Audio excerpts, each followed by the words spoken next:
Carlos Ramsey's with the Enhancing Mind. So, nothing ever seems to go your way. And every time you feel like you get back on your feet, something comes by and sweeps the rug out from under you. And every time something bad happens to you, you blame it on bad luck or your horoscope, or you blame it on karma. You blame it on these forces, right? But what do all these excuses have in common? What they have in common is they turn your tangible problems and gives them this intangibility, right? You take real problems that were caused by a natural course of cause and effect, and you give them this divine or energetic scapegoat.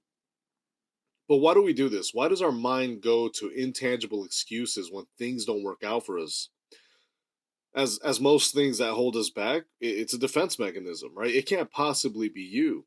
Look how hard you've worked. Look how far you've come. It can't possibly be anything that you're doing wrong. It has to be a spiritual issue or a divine issue.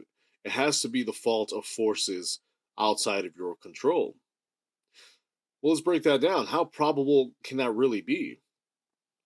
The truth is, we live in a physical world, and although the physical world can be, it can be shaped by the mental and the spiritual, the output always needs to follow the laws of physics, right? This is why you can't move a cup with your mind no matter how hard you try. The mind can move the cup, but it still needs to follow the laws of physics to do so. It needs a median, and that median is our neurons in this example that then send the signal to physical movement through our arms that then eventually move the cup. So everything spiritual and mental needs a physical medium because we live in a physical world. So what does this have to do with bad luck?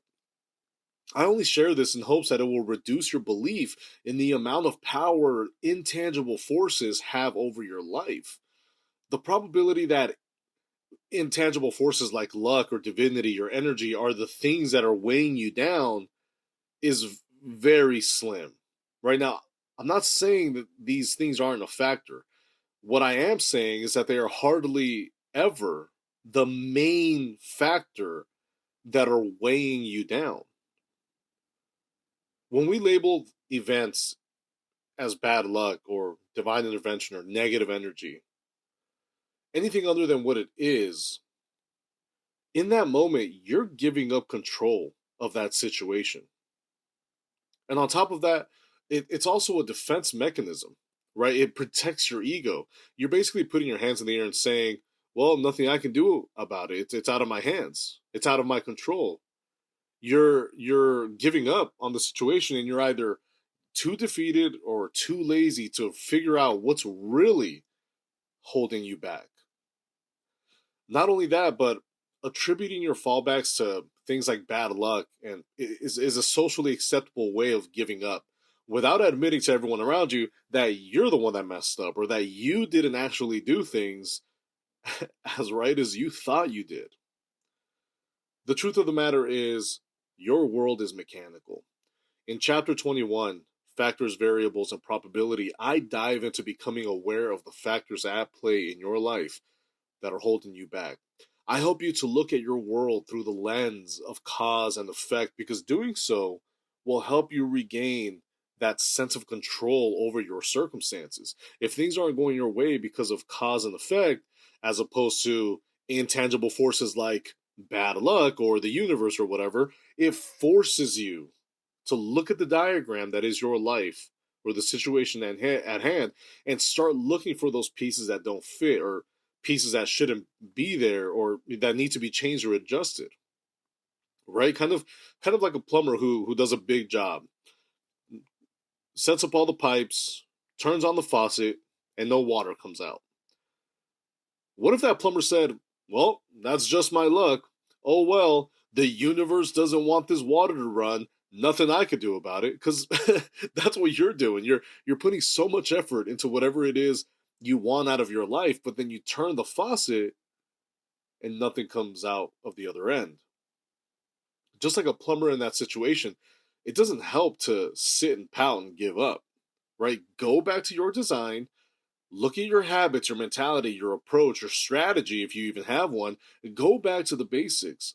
Look for the components that don't serve you and see how they affect the other areas of your life. Once you get in the groove of thinking this way, you'll become the kind of person, like myself after a little while, that no longer believes in bad luck, that no longer puts or gives intangibility to tangible circumstances, right? You'll become someone that no longer just gives up control to events that are very much still in our control at the end of the day. It's not bad luck, it's you. And I'm not saying you're a horrible person or that you suck at everything. What I'm saying is that your approach to whatever you're looking to achieve isn't working, right? You don't have all the components to success in play like you thought you did. Maybe there's a blockage somewhere. Maybe there are some actions or habits that you have that keep creating roadblocks for you. I don't know what your particular hindrances are. All I know is that they are still very much in your control. So switch up the strategy. Try a different approach. Keep messing with the pipes and the plumbing until you find that sweet spot that will pour water once you twist the faucet. Don't sit there feeling sorry for yourself. That has never worked for anyone in the history of mankind. So get up, draw your map, and get moving. That's all I got for you. Carlos Ramsey's with the Enhancing Mind. Talk to you soon.